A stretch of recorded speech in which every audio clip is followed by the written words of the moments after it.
नमस्कार दोस्तों, मैं नरेन। हाय दोस्तों, मैं मधु। उम्मीद करता हूँ आप सभी लोग ठीक हो।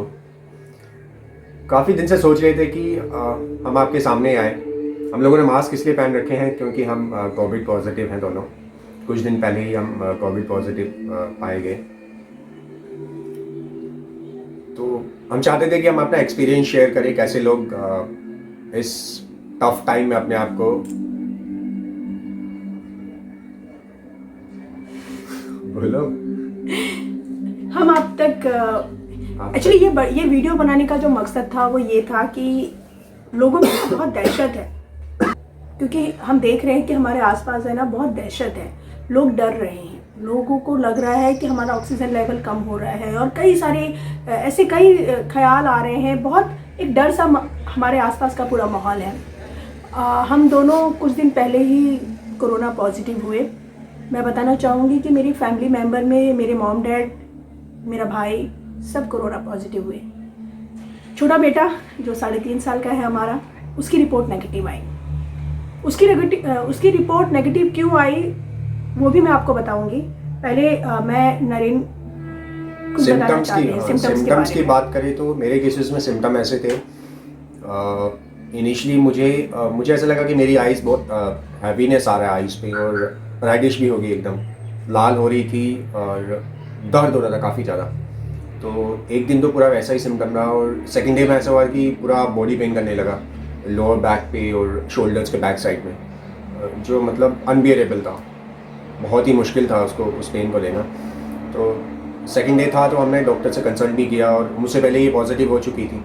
तो और मुझे इस तरह के कोई सिम्टम्स नहीं थे। मैं बताना चाहूँगी कि ना मुझे कफ था, ना मुझे कोल्ड था, ना फीवर था। जैसे कि हम सब जानते हैं कि पहले जब कोरोना का पहला वेव आया था तो लोगों को ये सिम्टम्स दिख रहे थे, बट जो सेकेंड वेव है उसमें आपको फीवर आए ये ज़रूरी नहीं है, उसमें आपको कफ आए या कोल्ड आए ये भी ज़रूरी नहीं है। और यही सारी चीज़ें मेरे साथ थी, ना मुझे कफ आया, ना कोल्ड आया, ना फीवर आया। मुझे कैसे पता चला मुझे कोरोना है? वो ऐसे पता चला कि सडनली मैंने देखा कि मेरे पैरों में दर्द शुरू हो गया था। पैरों में दर्द शुरू हुआ और शाम तक पूरी बॉडी पेन होने लगी। और उसके बाद धीरे ही धीरे मैंने देखा कि मुझ में इतनी वीकनेस आ गई कि मैं कुछ भी काम करने के लायक नहीं। मतलब मैं खाने किचन में हूँ और कुछ काम कर रही हूँ तो अचानक से मुझे चक्कर आ रहा था। बस यही सिम्टम्स थे। और तब ये बात मैंने नरेन से शेयर की कि मुझे ऐसा लग रहा है कि ये शायद कोरोना ही है, क्योंकि ऑलरेडी हम लोग सोशल मीडिया में और अपने फ्रेंड्स सबसे हम इतना कुछ डिस्कस कर चुके थे कि हमें पता था कि जो सेकेंड वेव है उसमें ये सिम्टम्स हो सकते हैं। और फिर नरेन से डिस्कस किया, और जस्ट डिस्कस ही किया था कि अगले दिन नरेन को भी कुछ ऐसे ही सिम्टम्स नज़र आ रहे थे। मेरा तो वही था कि हाँ, बॉडी पेन सबसे ज़्यादा था। फीवर भी आना स्टार्ट हो गया था। तो कुछ टैबलेट्स थी जो ये पहले से ही ले रही थी। तो कुछ ऐसी टैबलेट्स हैं जो हम बताना चाहेंगे कि वो आप विदाउट डॉक्टर प्रिस्क्रिप्शन के भी ले सकते हैं। जैसे विटामिन सी रहता है और जिंकोविट करके एक रहती है। ये ऐसी 2 टैबलेट्स हैं जो आप स्टार्ट कर सकते हैं अगर आपको लगता है कि आपको कुछ सिम्टम्स हैं। और उसके बाद आप डॉक्टर से कंसल्ट कर सकते हैं। अपना लैब टेस्ट करवाइए, आप काउंट देखिए कि आपका कितना काउंट है। बहुत डिपेंड करता है कि आपको आपके कोरोना का काउंट कितना है। और हर किसी का अपना इंडिविजुअल इम्यून सिस्टम भी रहता है, तो हो सकता है कईयों को ज़्यादा होने के बाद भी उतना अफेक्ट ना करे, और कम हो लेकिन फिर भी ज़्यादा इफेक्ट करे। तो आज टेस्ट करवाना बहुत इंपॉर्टेंट है। जी, आज हम आपको ये भी बताना चाहते हैं कि अगर जैसे काउंट किसी का बहुत कम हो, जैसे मेरा 15 था और नरेन का 18 था, बाकी फैमिली मेम्बर्स में सबका 35-30 था। बहुत उनकी पूरी बॉडी में इतने लक्षण नज़र नहीं आ रहे थे, वो इतना वीक महसूस नहीं कर पा रहे थे, और ना ही उन्हें कोई तकलीफ ज़्यादा हो रही थी। इसलिए वो मतलब थोड़ा दूर है हम लोगों से। और हमने डिसाइड किया कि हमारे सिम्टम्स इतने हाई थे कि हमारी रेंज में जो भी आता वो पॉजिटिव हो जाता, बहुत इन्फेक्टेड होता वो। क्योंकि हमारी हालत बहुत ज़्यादा कमज़ोर हो गई थी। 4 दिन तो बहुत ही टफ थे। ऐसा था कि पूरा दिन बॉडी पेन रहता है। टैबलेट्स ले लो, कुछ भी ले लो, लेकिन बॉडी पेन रहता था। ऐसा लगता था जैसे कोई पिंच मार रहा हो कॉन्टिन्यू। तो बस हम किसी को डरा नहीं रहे, लेकिन ऐसी सिचुएशन में मुझे लगता है कि इंसान का मनोबल, क्या बोलेंगे उसको, विल पावर, मनोबल बहुत बहुत ज़रूरी है कि आप अंदर से कितना फील करते हो। बेशक आप कितने भी इन्फेक्टेड हो, पॉजिटिव क्यों ना हो, लेकिन जब तक आप अंदर से स्ट्रॉन्ग रहोगे तो आपका आपका आई मीन कोई उखाड़ नहीं पाएगा, क्या बोलूँ। विल पावर उखाड़ नहीं पाई। एक्चुअली कहने का मतलब ये है कि हमें जब पहली बार पता चला था कि हम दोनों हस्बैंड वाइफ कोरोना पॉजिटिव है और हमारी जब रिपोर्ट आई तो हम इनिशियल थोड़ा सा डर गए थे, और डर ये हमें अपने लिए नहीं था, हमें हमारे बच्चे के लिए था। इसीलिए जैसे ही मुझे सिम्टम्स नजर आया, एज ए पेरेंट सबसे पहला काम यही करना है, आपको ये डरने की जरूरत नहीं है। मुझे मालूम है कि ऐसे कई ख्याल आते हैं कि हमारा बच्चा तो बहुत छोटा है, अगर हमें हो गया तो उसका क्या होगा, कैसे हम उसकी देखभाल करेंगे। तो घबराइए नहीं, बच्चों की इम्यूनिटी बहुत स्ट्रांग होती है। मैं आप लोगों से यही सजेस्ट करूंगी कि मास्क पहन सकते हैं, अगर घर में सब है तो मास्क पहनिए। अगर घर में आपका छोटा बच्चा है, आप ये सोच रहे हैं कि हम तो कहीं बाहर नहीं जा रहे, और आपको लगता है कि थोड़ा सा भी ऐसा लक्षण लगता है कि आपको कोरोना हुआ है, तो प्लीज मास्क पहनिए। बच्चे के सामने क्या, अगर हस्बैंड वाइफ दोनों को लग रहा है कि हमें सिम्टम्स है और हमें अपने बच्चे को बचाना है, तो मास्क पहनना बेहद ज़रूरी है। मास्क पहनिए, पूरा घर सैनिटाइज करते रहिए, और बच्चे के हम ज़्यादा क्लोज मत जाइए। मतलब कि हमें आदत है एज ए पेरेंट्स बच्चे को हग करने की, किस करने की, तो वो करने से बचें, वो ना करें। हमने भी यही किया। और बच्चे के लिए मैं यही कहूँगी कि विटामिन सी टैबलेट्स, वैसे तो ऑरेंज वगैरह हम खिलाते ही हैं सभी लोग, लेकिन विटामिन सी की टैबलेट्स बच्चों के लिए भी आती हैं, वो देना शुरू करें। और साथ में एग बॉयल, मतलब आदत डाल लीजिए कि बच्चे को दिन भर में एक अंडा तो ज़रूर खिलाना है। देखिए, वो हमारे साथ हमारे केस में यही हुआ कि हमारा काउंट इतना ज़्यादा था, लेकिन फिर भी वो हमारे बच्चे को इफेक्ट नहीं किया। उसकी वजह यही थी कि हमने उसे अपने से दूर रखा और हमने मास्क पहना, और हम जब भी वॉशरूम या जो भी चीज़ इस्तेमाल कर रहे थे उसको बार बार हमारे यूज़ के बाद हम सैनिटाइज कर रहे थे। ये चीज़ करना बेहद ज़रूरी है। और नरेन, आप कुछ कहना आप मेडिसिन के मैं ये ज़रूर कहना चाहूँगी कि घबराइए मत, डरिए मत। पैनिक होना आई थिंक सोल्यूशन नहीं है। सबसे ये है कि प्रिकॉशंस लीजिए, डॉक्टर से प्रिस्क्रिप्शन लेके दवाई स्टार्ट करिए। जैसे मैंने पहले बोला, विटामिन सी और जिंकोविट आप स्टार्ट कर सकते हैं। और बाकी पैनिक ना होकर एक अच्छी डाइट पे ध्यान दो। डाइट सही रहेगी, प्रॉपर अपने आप को स्टीम कम से कम दिन में कोशिश करो 3 से 4 बार स्टीम। इस तरह का स्टीमर या कोई छोटा स्टीमर आप पक्का अपने घर पे रखें। देखिए, कोरोना है या नहीं है, लेकिन जिस तरह से हमारे आसपास में इतने सारे केसेस हैं, और आप अगर बाहर जा रहे हैं, हैबिट बना लो कि हैबिट रहेगा अभी डेली। अगर आपको लगता है कि आप पॉजिटिव नहीं भी हो, तो सुबह आप घर से निकले तो एक बार स्टीम ले लो, शाम को जब वापस आए तो एक बार स्टीम ले लो। तो मुझे लगता है कि इसको हैबिट बना लेना चाहिए, क्योंकि पता ही नहीं है आप कब कहाँ से इन्फेक्टेड हो जाएगा, चाहे आप कितना भी ये प्रिकॉशंस ले लो। जी, स्टीमर का इस्तेमाल करते रहिए। इसके बाद जो घरेलू चीज़ें हैं, जो हमने भी हमारे इन्फेक्शन, जैसे हमें पता चला कि वी बोथ आर इन्फेक्टेड, तो हमने कुछ चीज़ें हैं जो हमने खरीदी घर पे। सबसे पहले तो मैं आपको बताना चाहूँगी, जो नरेन ने सजेस्ट किया था वो, और डॉक्टर्स और हमने बाकी लोगों से भी डिस्कस किया था, तो ये आप बताना। आंवला गिलोय आई थिंक सब जानते हैं। जो आजकल तो हर किसी, सबसे बड़ा आजकल अगर मैं बोलूँ तो लोगों को अपना इम्यून सिस्टम ही स्ट्रॉन्ग करना है, तो आंवले से बेस्ट तो कोई कुछ भी नहीं हो सकता, जिसको गूसबेरी भी बोलते हैं। और गिलोय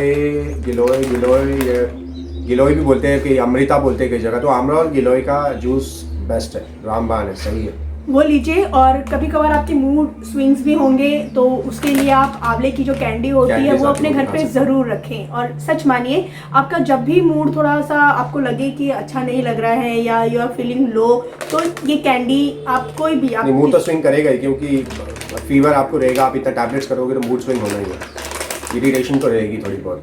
तो इस तरह की जो आंवला कैंडी है वो खाते रहिए। ये एक तरह से काढ़ा है, इंडियन काढ़ा, जो पूरा स्पाइसेस से बना हुआ है। बेसिकली आपको अपनी बॉडी में हीट दे के रखना है।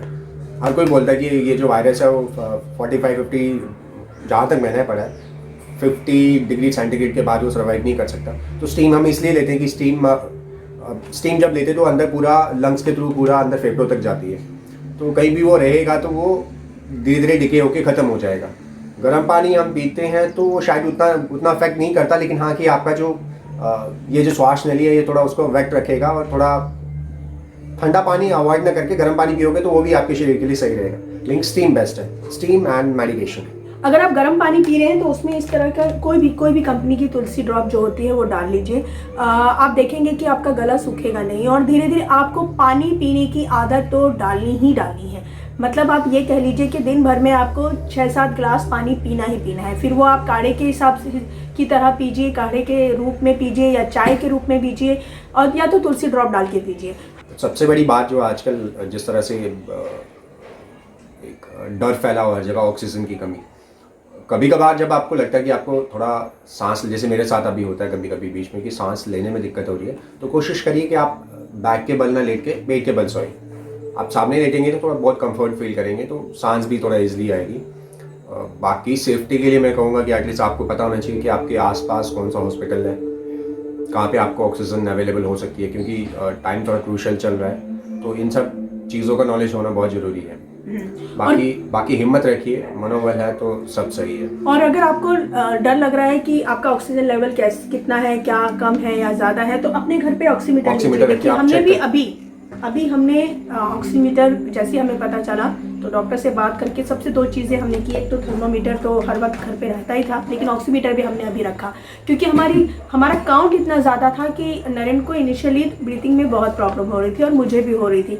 इसीलिए हम लोग अभी जैसे अभी भी आप देख रहे हैं कि अभी भी हम पूरी तरह से स्वस्थ नहीं हुए हैं। हमें अभी 8 दिन हो गया है, लेकिन हम अभी भी अनवेल हैं, बट हम इन्हीं सब चीज़ों से ध्यान दे पा रहे हैं। और ऑक्सीमीटर का इस्तेमाल करते रहिए, हर 4 घंटे में अपना ऑक्सीजन लेवल चेक करते रहिए। अगर आपको फीवर है तो फीवर भी चेक करते रहिए। और दूसरी चीज़ ये कि अगर आपको गले में खराश नज़र आए, जैसे मेरे साथ था, शुरुआत के 4 दिन तो मुझे इतना नुकसान नहीं हुआ, लेकिन उसके बाद मेरे को लगा कि मेरे को कफ जमने लगा है, कफ, और बहुत ज़्यादा कफ आ रहा था। तो फिर मैंने बीटाडीन का इस्तेमाल करना शुरू किया और इसको गार्गल करती हूँ दिन में 2 से 3 बार। और सच मानिए बहुत हद तक मैं आज बात कर सकती हूँ आपके सामने। इस तरीके से इसने मुझे सपोर्ट किया है। यही चीज़ें हैं। और एलोवेरा जूस भी हम पी रहे हैं अर्ली मॉर्निंग खाली पेट, जो हम ध्यान दे रहे हैं। विटामिन सी की बात करें तो इस तरह की विटामिन सी आप किसी भी कंपनी से मंगा सकते हैं या मेडिकल स्टोर में आपको मिल जाएगी। 1000 ये वाली जो है वो 1000 सी की है। ये मैं पानी में 1 गोली लेती हूँ और मुझे बहुत असर देता है। मतलब विटामिन सी और विटामिन डी तो हमें बहुत ज़रूरत है। तो विटामिन डी के लिए हम कोशिश करते हैं कि जब सुबह उठें तो हम धूप लें और वहीं बैठ के हम थोड़ा योगा और मेडिटेशन कर लेते हैं, जिससे हमें बहुत पॉजिटिव फील होता है। हमारी कोशिश ये है कि हम जल्द से जल्द ठीक हों और हम अपने बच्चे से मिलें।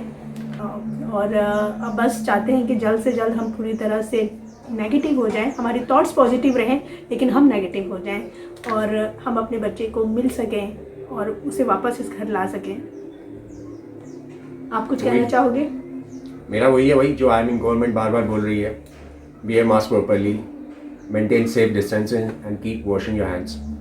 ये 3 चीज़ें आप कंटिन्यू मेंटेन करोगे तो जी, ये 3 चीज़ें हैं। घर पर ये मत सोचिए कि घर पर है तो क्या हुआ, नहीं। अगर आपको थोड़े से भी लक्षण नज़र आ रहे हैं तो मास्क पहनना है।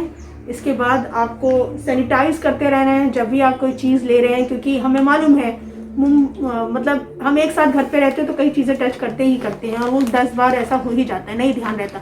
तो जस्ट आप याद रखिए कि अगर आपको लगता है कि आपने ये चीज़ छुआ है तो बस सैनिटाइज करते रहिए अपने आप को, अपने आसपास की चीज़ों को। और देखिए कोशिश करिए कि पैनिक ना हो, पैनिक मत हो, क्योंकि हमें मालूम है कि जिस तरीके से हम गुजर रहे थे इतना आसान नहीं है चीज़ों को हैंडल करना। बट सच मानिए इतना मुश्किल भी नहीं है।